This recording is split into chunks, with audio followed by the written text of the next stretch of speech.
Hare Krishna. Om Tat Sat. I hope all of you are fit and fine and are able to delve deeply into the Gita and enjoy the wonderful instructions of Krishna given in this beautiful chapter called the Most Confidential Knowledge. I know I won't ask you the question because you all have read it up and you have lapped up all the instructions given by Krishna there and the beautiful purports of Bhaktivedanta Swami Prabhupada. However, here we go. I just want you to tell me quickly what you recollect from the last session we had. Anything that's of great value and a great discovery to you. Is there anything that you discovered from your reading and from your last session? So, who is Mahatma? That was interesting, huh? Yeah, that was really interesting. Yes, true. Thank you, Sundarji. So, Mahatmanas mam partha daivim prakritim ashritaha. Krishna is defining who a Mahatma is. And in the immediate next sloka also he says, Satatam kirtayanto mam. Such a Mahatma will always be chanting my glories, endeavoring with great determination, bowing down before me. And these great souls will perpetually worship me with devotion. These are the characteristics. After saying this, and we discussed this extensively, because Mahatma is a word that is used so loosely, maybe. But Krishna goes further. Now that he has told you about fools, about Mahatmas, he also talks about the Gyanis and the demigod worshippers. So we'll get into that a little bit in the 9.16 verse, if you go to. We're going to do a quickly sum of the reading here, the verse and the translation. If you go to 9.15, Jnana yagyena chapyanye yajanto mamupasate ekatvena prataktvena bahuda vishvato mukham. If you have read that purport, Prabhupada is saying something very amazing there. He's elaborating on this verse and he's saying, after he has spoken about Mahatmas, he's saying there are also others who may not be Mahatmas, but who cultivate knowledge and they engage in the sacrifice by cultivation of knowledge. And they worship the Supreme Lord as one without a second. So they know the Supreme. And just that they have got a different way. They've got a different way of doing it. And there are three types. He who worships himself. There are guys, aham grhopasanam, they will tell you, that I am God himself and I worship myself. This is in one sense, in a remote sense, you can say that because we are all part and parcel of Krishna. By worshipping part and parcel of Krishna, you can actually consider it to be a worship of the Supreme Self. I mean, the Supreme Godhead. But unless people really understand that, the philosophy, they'll end up in thinking that they are God and they are everything. It's a little dangerous.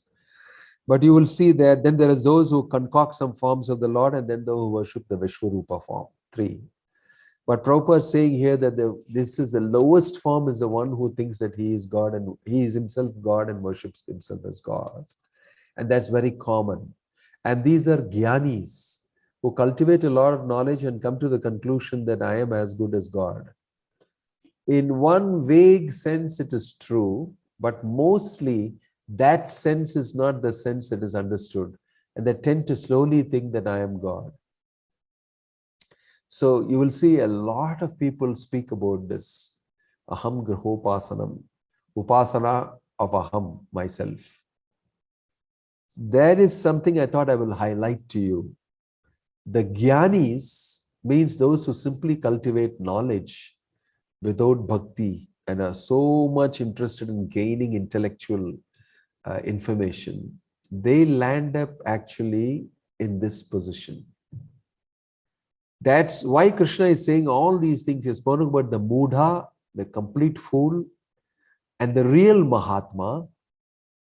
Then he speaks about the Gyanis. And then he goes ahead to speak about his energies. In the 16th shloka, he will say, Aham kratur aham yajnah swadaham aham aushadam mantro ahame vajyam aham agnir aham bhutam. But it is I who am the ritual, I the sacrifice, the offering to the ancestors, the healing herb, the transcendental chant. I am the butter and the fire and the offering.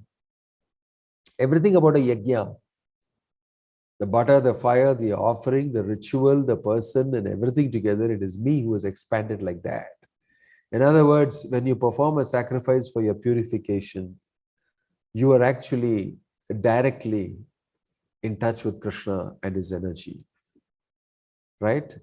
There, Prabhupada is mentioning here this quote. In the purport, he's saying, although you may do these things and they are connected with Krishna, the fire is also Krishna, the elements are Krishna. In other words, the Vedic sacrifices recommended in the Karma Kanda division of the Vedas are in total also Krishna. So the conclusion towards the end of the purport Prabhupada is saying is those who are engaged in rendering devotional service unto Krishna are to be understood to have performed all sacrifices recommended in the Vedas. A very important understanding. If you're directly engaged in Bhakti Yoga, you have already done all these sacrifices, which is Krishna talking about here. Aham yagyam, aham kratur, swadaham, aham auchadam, all that.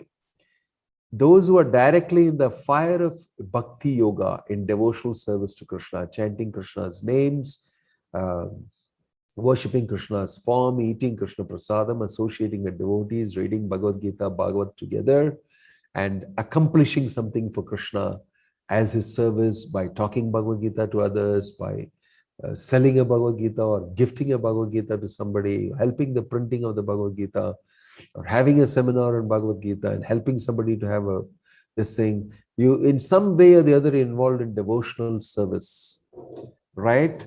That is the highest, because you have done everything that is recommended in the Vedas simply by rendering devotional service to Krishna. It's a very powerful statement. I thought you should note it. This is from the purport that I've extracted here. Okay. Then regarding energies, Krishna goes ahead. Pita hamasya jagato mata data pitama vedyam pavitram omkara rikshama yajure vacha. Okay. Maybe somebody would like to read that.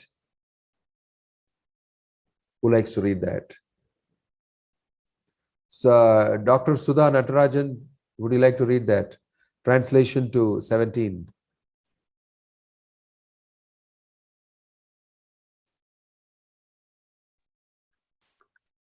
Can I read, Maharaj? Yeah.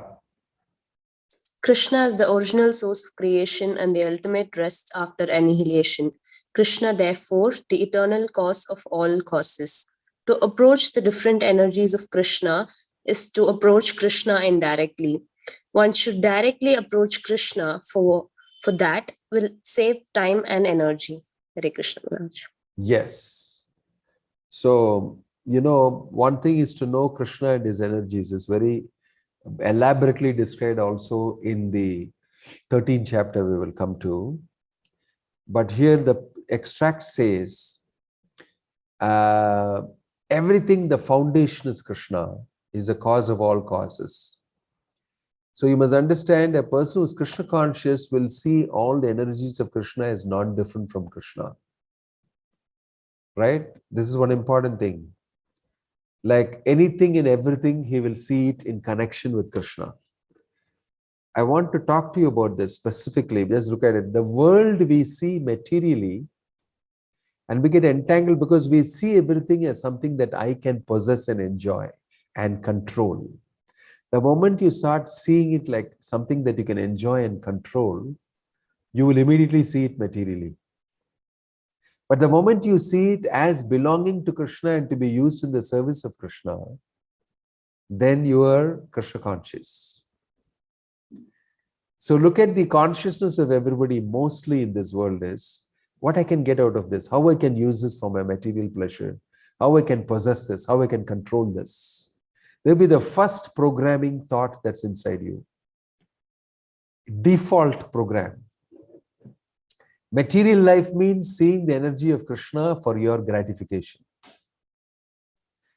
Spiritual life, Krishna conscious life means he immediately sees this energy is in connection with Krishna.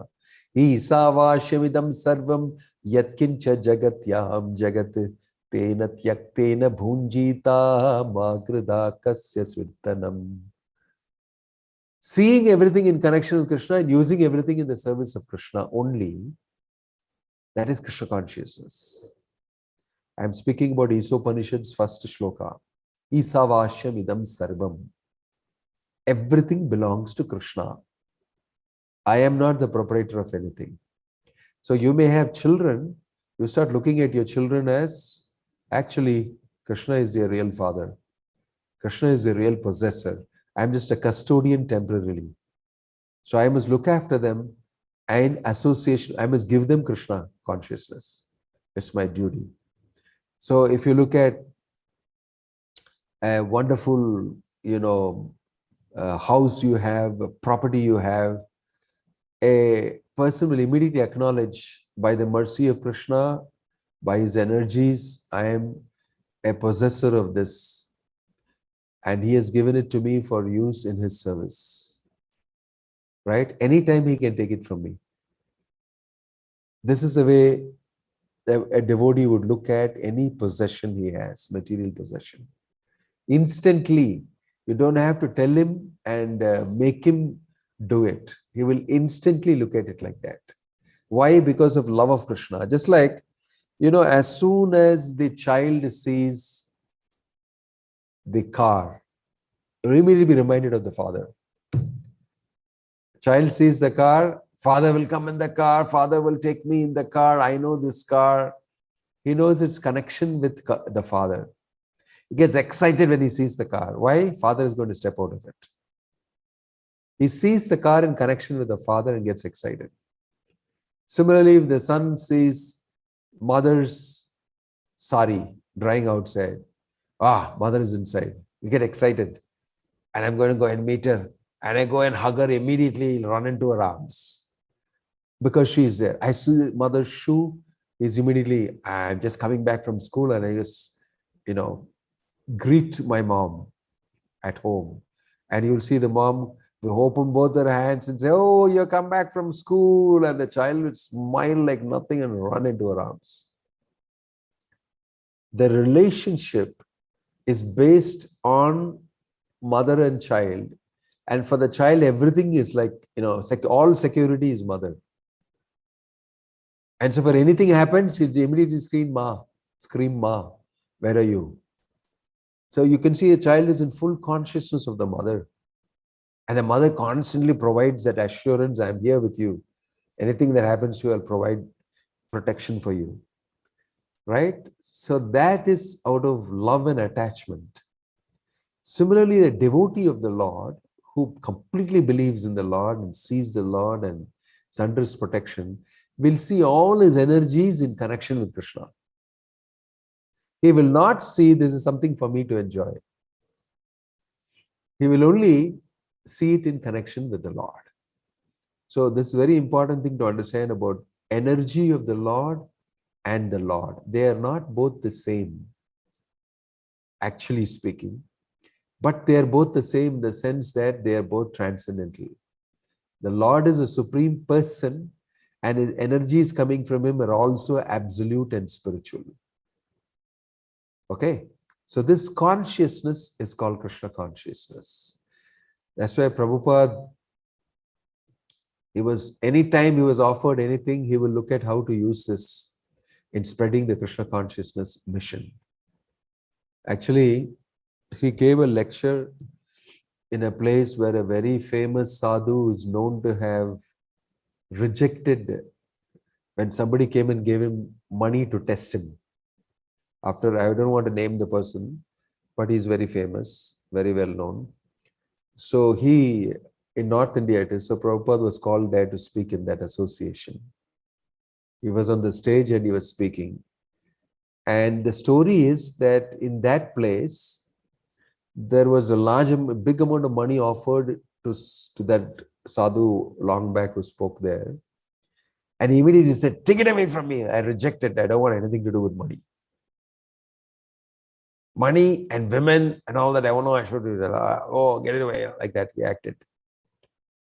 In the same place, another person came and gave Prabhupada money and said, I can give you more if you want. Prabhupada immediately took it and said, yes, give me. I need a lot of money. I have to spread the Krishna consciousness movement all over. And he eagerly accepted it. And that person was very surprised. And then Prabhupada was told in his ears, actually here this happened, that sadhu. And Prabhupada said, I don't know. And he said that I need all help. I need men, I need money to spread this movement. And there's great emergency and urgency to do this. Immediately he accepted the money. And he didn't think twice.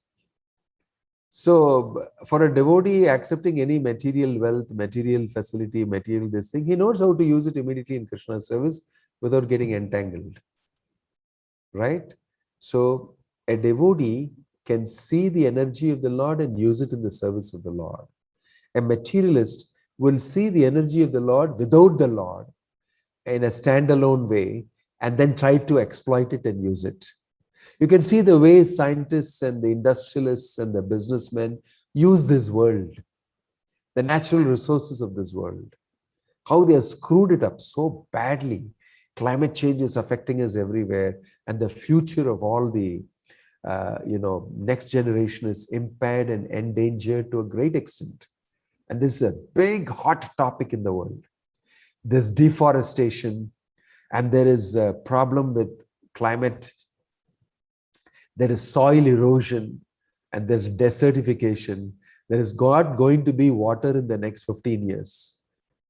15 to 20 years, there's going to be severe water shortage. And that's been predicted. There's all sorts of crazy things, and it's all attributed to the fact that there's excessive consumption, that consumer society, mass manufacturing, and the economy based on that. And everybody has to consume more out of greed, although it's not required. So they have extracted so much from earth, from the atmosphere, that's crumbling. Because it's crumbling, the future is affected. So now they are saying, oh, stop this, stop that, but nobody's willing to stop. So this is material civilization. But in a Vedic civilization previously, everybody knows how to utilize everything in the service of the Lord. And they had plenty. They were not greedy.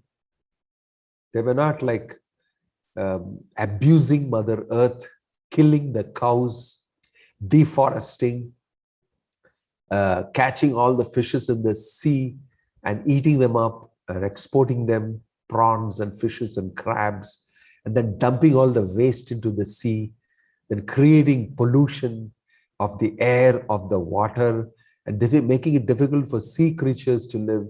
Horrible way human beings use the planet, but no respect for Krishna's energy. This is exploitation. So think about this, what is being mentioned here. Krishna is saying, I am all these things. Pitaham asya jagato, I am the father, mother of everybody. I am the father, grandfather, I am the object of knowledge, the purifier, the syllable Om, I am the Rig, Samai and Yajurvedas. And then he goes back in text 18, Gatiri Bharta Prabhu Sakshi, Nivasah Sharanam Suhrit, Prabhavaha Pralayasthanam, Nidhanam Bijam Avyayam. Please read the translation for that. Sujita, you want to read? Yes, Maharaj. I am the goal, the sustainer, the master, the witness, the abode, the refuge, and the most dear friend. I am the creation and the annihilation, the basis of everything, the resting place and the eternal seed. Thank you. Just see, these are statements made by Krishna himself. He's educating us. What is the meaning of the absolute truth? What's the meaning of the reality? Everything is contained inside that. And it's the source. And that absolute truth is a person. He's got a personal feature which is the topmost. He's got an impersonal feature, Brahman. He's got a localized Paramatma feature, and he's got a personal feature, Bhagavan. So here you see Bhagavan Uvacha, and he's speaking. Absolute truth is speaking and declaring who he is, what is his form, how he is spread with his energies. So in 19, Tapamyaham ahamavarsham nigranami utsajami cha amritam chaiva mrityuscha sadasachaham arjuna. Yes, please read that. Go ahead. Who wants to read? Hare Krishna Maharaj, pranams. Gandhi here Maharaj. I can read Maharaj. Please read, Gandhi. O Arjuna, I give heat and I withhold and send forth the rain. I am immortality and I am also death personified. Both spirit and matter are in me. Hare Krishna Maharaj. Yeah. Isn't that interesting? Both spirit and matter are in me. So here is Prabhupada saying, you will see that in the quote here that I've displayed. By analyzing all these different energies of Krishna, one can ascertain that for Krishna, there is no distinction between matter and spirit. Or in other words, he is both matter and spirit. Now, what does this mean? I told you just now the way we look at the material world matters. Actually, from Krishna, there cannot be any other energy but something spiritual. But when you look at it for your enjoyment, it becomes matter for you. But for Krishna, all energy is coming from him. He is the supreme absolute truth, or all of one nature, spirit. It's all spiritual energy. But the way we look at it, with what consciousness we look at it, makes it matter. If we look at it with material consciousness, it's classified as matter. Otherwise, everything that comes from the Lord should be emanating spiritually only, because he is a complete spiritual truth. Isn't it? So if you look at it that way, you will see very interestingly, what is matter, what spirit completely changes. You know, we talk about material science, matter, and all those things. And then we talk about, now by reading Bhagavad Gita, I speak about spirituality. But you must understand, everything that comes from the Lord should be of the same kind. It is spirit only. All his energies, all the manifestations, everything, because it's coming from the supreme spiritual person, Satchitananda. But because you look at it in terms of your enjoyment, it becomes matter for you. And it behaves as matter for you. Right? Your consciousness affects it according to the perception that you have, and you get that experience. Get it? So Prabhupada is saying here, for Krishna, there's no difference between matter and spirit. But for our sake, it is spoken like that also. It's interesting for you to understand that. Think about it. Okay? So, if you go further, you will see that Krishna is next. I told you he speaks about Mudas first, and then he spoke about Mahatmas. Then he spoke about Gyanis, which we just did. 3 types of people. One thinks I am God and I'm worshipping myself. Then he speaks about his energies, how he is spread everywhere. Now he is going to tell you something more. There is another category of people who put their faith and energy in demigods, in devatas. So here in text 20, he's talking about that. Trai vidyamam somapaha puta papa yagner ishtva swargatim prarthayante. Swargati means Om Bhur Bhuva Swaha. Swarga, Swargati means those who think that Swargaloka is my Gati. Indraloka, Chandraloka, all the demigods are staying there. That is where I want to go. And for them, Trividya means the three Vedas. In the purport, you'll see Prabhupada is saying the word Trividyaha refers to the three Vedas, Sama, Yajur, and Rik. A Brahmana who has studied these three Vedas is called a Trivedi. Anyone who is very much attached to knowledge derived from the three Vedas is respected in society. Unfortunately, there are many great scholars of the Vedas who do not know the ultimate purport of studying them. Therefore, Krishna herein declares himself to be the ultimate goal of the three Vedis. Actual three Vedis take shelter under the lotus feet of Krishna and engage in pure devotional service to satisfy the Lord. Right? So, what do the three Vedis actually do nowadays? Those who don't understand the real purpose, they want to ascend to higher planets and enjoy material delights. You will see that in the next shloka. They know all the Vedas, they performed all the wonderful sacrifices, but what is the real purpose? They want to continue to enjoy. So it's mentioned there in the text 21, Te tvam bhuktva svargalokam vishalam kshine punye martyalokam vishanti evam trayi dharmam anuprapanna gatagatam kama kama labhante. Read that. Mahalila, you want to read that translation? Hare Krishna Maharaj. When they have thus enjoyed vast heavenly sense pleasure and the results of their pious activities are exhausted, they return to this mortal planet again. Thus, those who seek sense enjoyment by adhering to the principles of the three Vedas achieve only repeated birth and death. Yes, thank you. These demigod worshippers, throughout the Vedas, it's all about Om Indraya Namaha, Om Chandraya Namaha, Om Varunaya Namaha. They keep doing all these sacrifices and try to go to higher planets to enjoy. Facilities here are not so good. In fact, they are very bad in Kali Yuga in the material world, where we are staying. Actually, there is tremendous sense enjoyment and facilities available. I won't speak to you because you may start desiring that. In the Bhagavad Gita, it is just mentioned here saying that these people will do this. Invariably, it's very difficult for people to think about Krishna and God and sacrifice and desire him and all that. That is a very high, sophisticated state. Most people are not so high, aristocratic and sophisticated in their spiritual life. They are mostly religious people who want some material benefit. Most of the people are religious. Religious means for the sake of some material benefit, I go to temple. You may be wondering, yeah, what else we do? That's what the temple is for. But it's not. That's what Krishna is trying to tell you. That's all religion. In religion, you want to satisfy your material requirements legally, lawfully.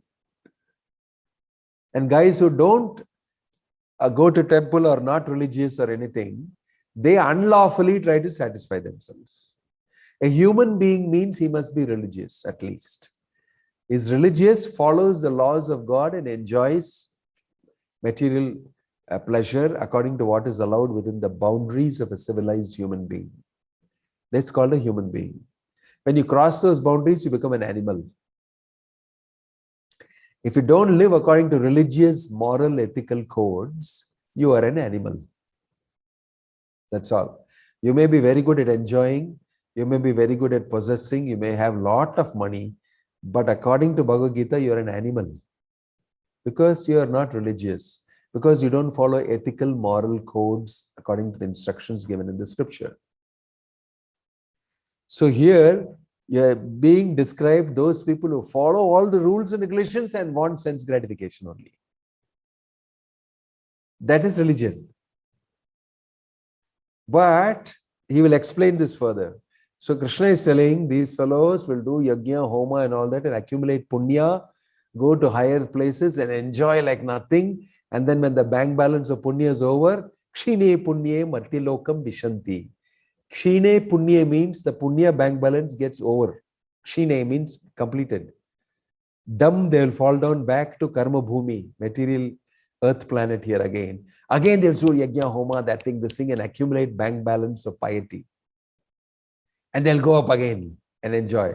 So Prabhupada is saying in the purport, like a Ferris wheel rotating up and down, like you see in the big exhibitions and everything.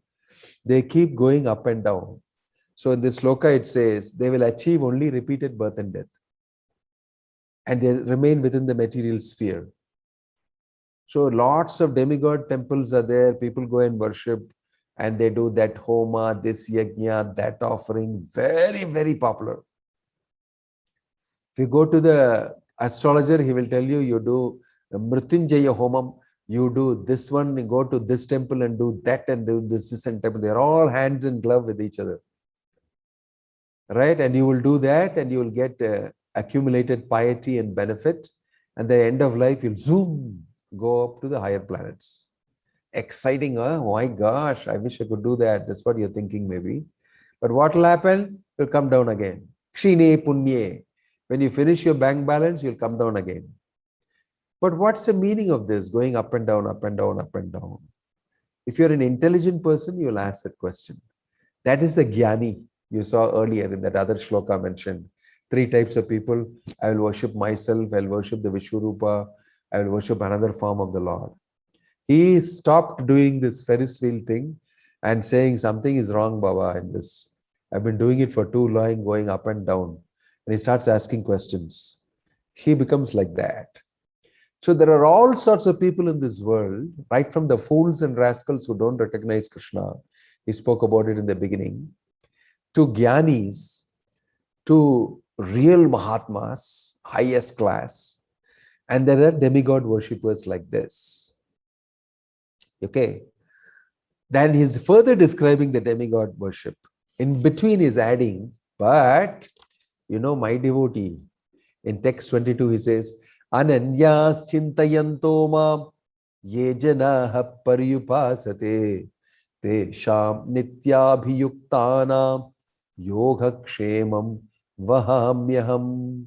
Isn't this is a wonderful shloka. This is an amazing shloka. This is something that you should even learn by heart. This is very, very important. Why? Ananyas chintayanto mam, but not like the demigod worshipper, not like the jnani, not like the Muda and the fool. That Mahatma which I was talking about is ananya chinta. No other chinta in his mind but me. Right? Ananyas chintayanto mam ye janaha paryu upasate. He worships me exclusively. Tesham nitya abhiyuktanam yogakshemam vahameham. This is a very powerful statement. Right? Krishna is making here about his devotee. Not like the demigod fellows, not like the jnanis, not like those people who do that. There's my devotee, no. Once he discovers me, he'll not go anywhere else. But just laser focus on only me. Because he has come to know me. He has understood the Bhagavad Gita.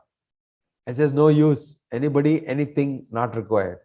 Laser focus, he focus, ananya chinta. Nobody else but Krishna. Because he's convinced. Ananyas chintayanto mam ye janaha paryupasate. Then people will call him, oh, he's a fanatic. He's a Krishna fanatic. There are so many gods here, but these people always talk about only Krishna, Krishna, Krishna. Look at their society is also named International Society for Krishna Consciousness here. Arey, what? There are so many wonderful gods. I go to Ganapati temple, I go to Muruga temple, I go to Skanda temple, I go to Devi temple, I go to Ayyappa temple, I got so many, no? So varieties. Why you stick to only one? Why do you stick to only one? I don't like these guys. Why? As though there is only one God. But these people are like this. Why? They know that if I worship Krishna alone, all the 33 crores of demigods are worshipped by one stroke. If I worship Krishna, everybody is worshipped. Why? He is the root. Aham adirhi devanam. I am the source of all demigods. It's Bhagavad Gita. So all this is very well known to that devotee. He is not foolish that he is worshipping only one God. Because he knows I'm pouring water at the root. That's enough. He's very smart, very intelligent. Krishna is giving him intelligence. that person, ananya chintayanto mam ye janaha paryupasate, is not a fanatic. He is worshipping the absolute truth because that's all you need to do. You cannot say that if I'm attached to my father or my mother, you cannot say you're a fanatic here. Why don't you get attached to the neighbor father and mother, my friend's father and mother, and that and this? Why should I here? My father and mother, I mean, my parents, naturally I'll be very interested in them. You can't say that, why are you such a fanatic of your parents? What do you mean? Supposed to be like that. Supposed to be like that. If I'm a part and parcel of the supreme absolute truth, I must be connected with the absolute truth. Worshipping Krishna is not another God. Worshipping Krishna means his absolute truth being connected with. Everybody else is a relative truth. The demigods are all relative. That's what is being explained here. Right? So everybody must be a fanatic of the absolute truth. And that's very natural. That's what is being spoken in the 9th chapter about. Very clearly you will see Krishna is saying, Ananya Chintayanto Ma. And then he go further, he will say, Ye yapyanya devata bhaktaha yajante shraddhayanvitaha te yapi mameva kaunteya yajanti avidhi purvakam. Look at these statements. He's saying, Yepi anya devata bhakta.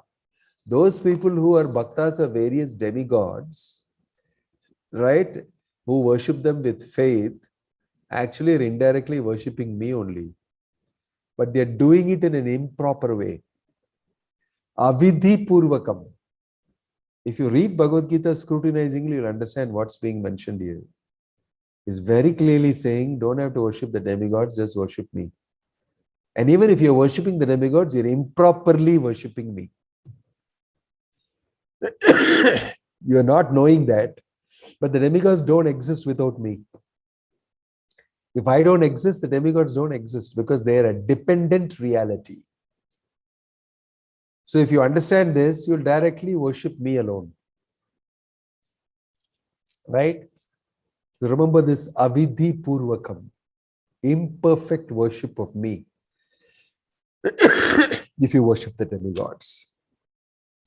And the next text 24, Ahami sarva yajnanam bhokta cha prabhurevacha natumam abhijananti tatvena taschavantite. Sandhya Natarajanji, read the translation of that. 24. Hare Krishna Maharaj. Yeah. I am the only enjoyer and the master of all sacrifices. Therefore, those who do not recognize my true transcendental nature fall down. See, thank you. Tatvena ataschyavanti te. If you don't understand my position as the only enjoyer and the master of all sacrifices, you will fall down from your spiritual position. If you worship demigods, in other words, you are fallen already. Because you're not recognizing the absolute truth. Isn't this an amazing statement? Then Krishna goes further in 25 to say, Yanti deva vrita devan pitrin yanti pittavitaha bhutani yanti bhuteja yanti madhyajino pimam. Another bomb. This chapter is full of bombs. So another bomb he has dropped. What is he saying? What's he saying? Anup Nair, will you read it? Text 25 translation. Anup Nair. Catching you unawares.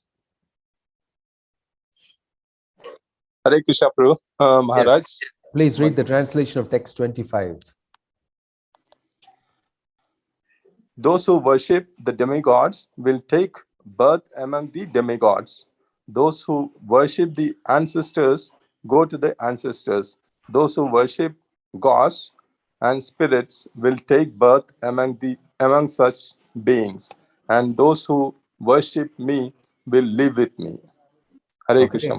Thank you, Anup. So do you understand? Krishna is warning you, watch out. If you take a ticket for Baroda, you cannot land up in Delhi. You will go to Baroda only. Prabhupada gave this example. He said that you can't take a ticket to Baroda and hope to reach Delhi. If you worship demigods, you will go to demigod's place. It's not that, no, worship any devata, it will lead you to the absolute. No.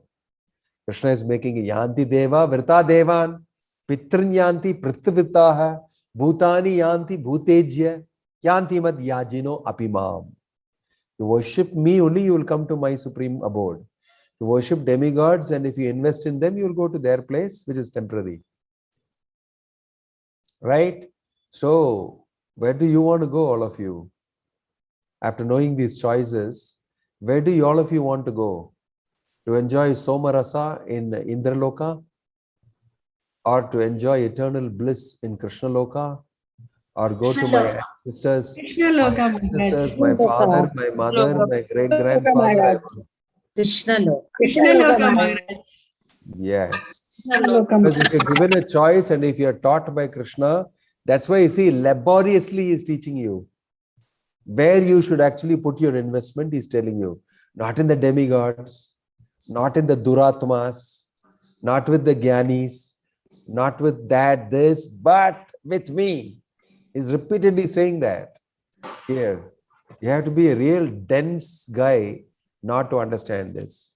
So now you ask these people, many of them teach Bhagavad Gita and land up worshipping Ganesh. How do they do that? After reading all these things, I'm so amazed. I remember in my younger days and all, they come and chant the Bhagavad Gita and do Ganesh Puja. And see, even now in Kerala, some people will do Ganesh Puja first before doing the whole Bhagavad Gita Yajna or something. I wonder what is going on. Those days I never asked this question. Now I said, why you have to do it? Krishna is telling you, Ananyas Chintayanto Mam. Avidhi Purvakam, imperfect worship of me if you worship any of the demigods. After all these things, how do you advocate that everybody should go and worship this and that? Now you understand what is Hindu religion? Hindu religion is a big avial, mix of kichidi of so many things. Nobody knows what's happening in that.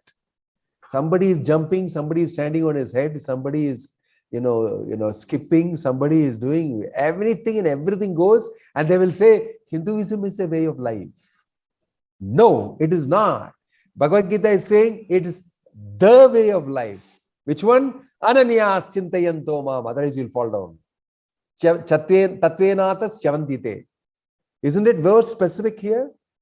Isn't Krishna giving a very specific instruction in Bhagavad Gita? Don't worship demigods. Don't become another jnani. Don't become another useless yogi or karmi. Come back to me. That's where you belong. That's what this instruction of Bhagavad Gita is about. But if after reading the Bhagavad Gita, if you're advocating other types of worship, definitely you got something else in between your ears, not brains. How can you do that? Look at these statements. Then Krishna goes to say, it's actually very easy to worship me. I am Alpa Santoshi. You can please me very easily. Patram Pushpam Phalam Toyam Yome Bhaktya Prayachati Tadaham Bhakti Upahritam Ashnami Prayatatmanah. Right? Shalini, please read the translation. Shalini, 26. Namaste Maharaj. If one offers me with love and devotion, a leaf, a flower, a fruit, or water, I'll accept it. Yeah, thank you. Look at Krishna suddenly putting up his worship. My worship, one leaf you give me with devotion, I'll immediately take it from you and reciprocate with you. You don't have to do, the Indra is demanding a big sacrifice if he wants to give you a little somarasa. If he wants to lend you Ramba, Kilotama, Menaka, he will ask you one fantastic amount of sacrifices. But I will give myself to you. If you give what? Patram phalam toyam pushpam yome bhaktya prayachati. I will immediately accept it. Why? It's filled with devotion.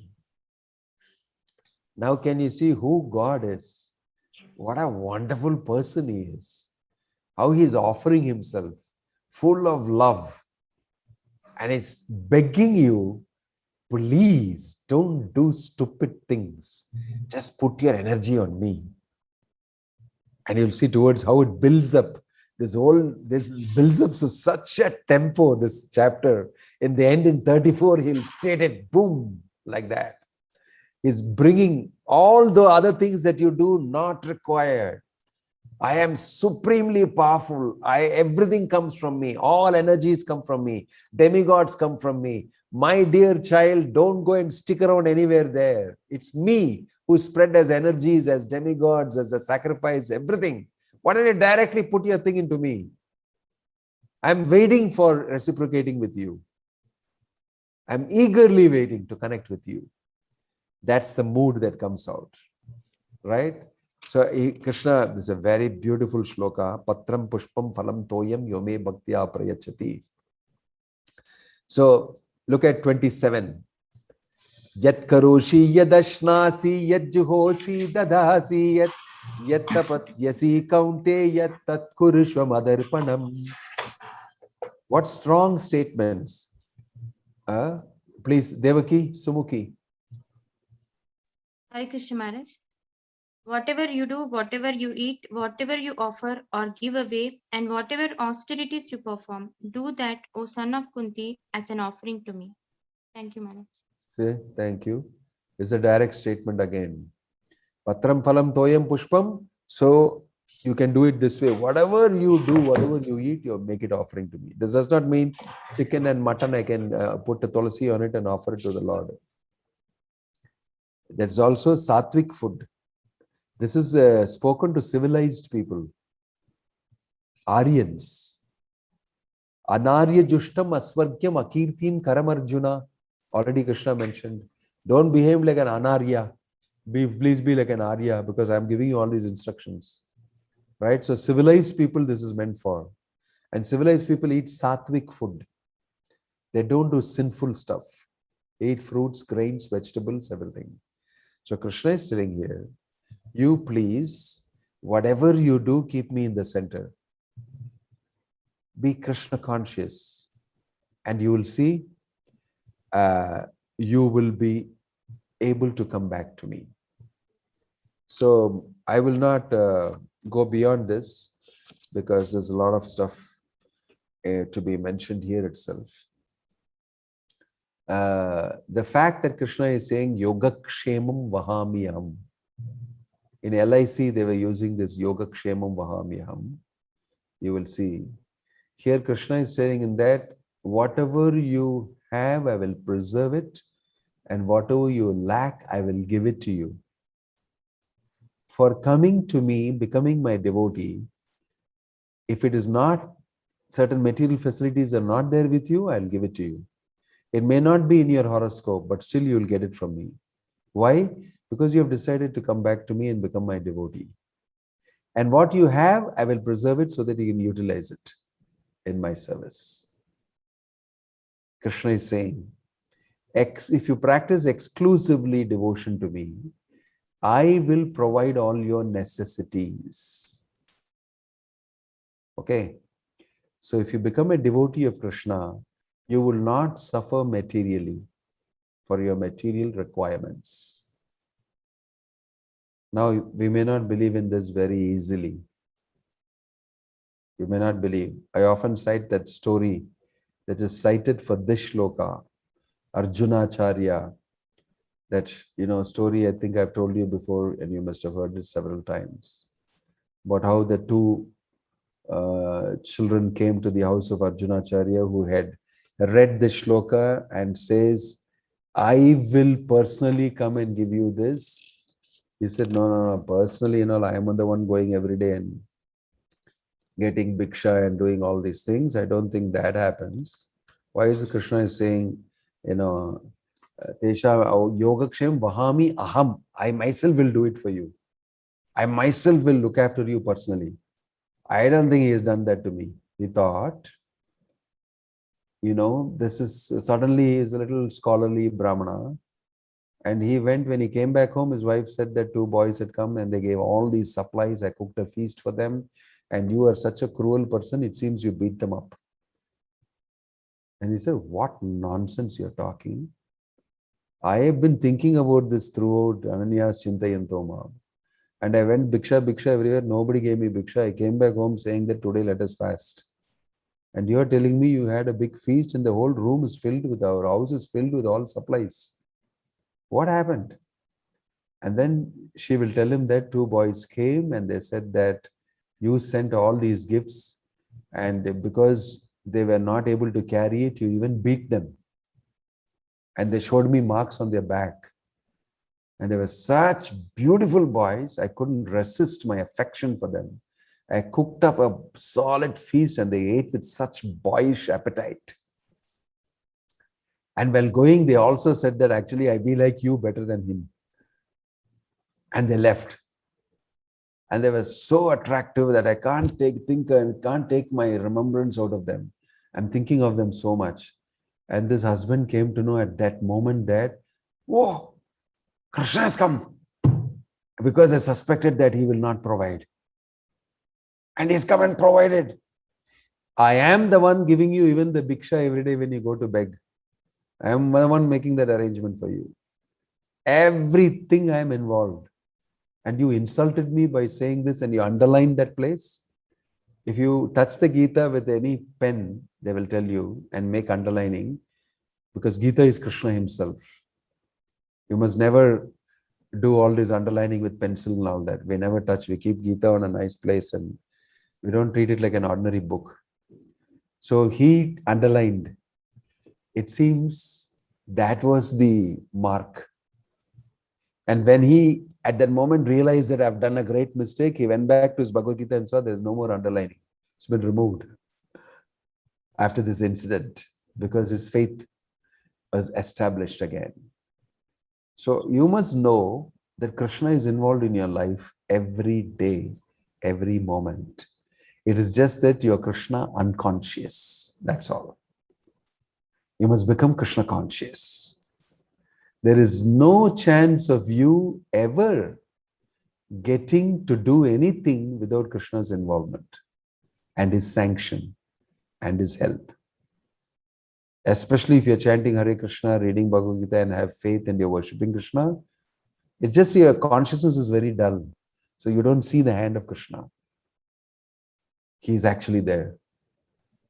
So the more finer and finer your consciousness develops, the more you get to see and the more you become absorbed in love.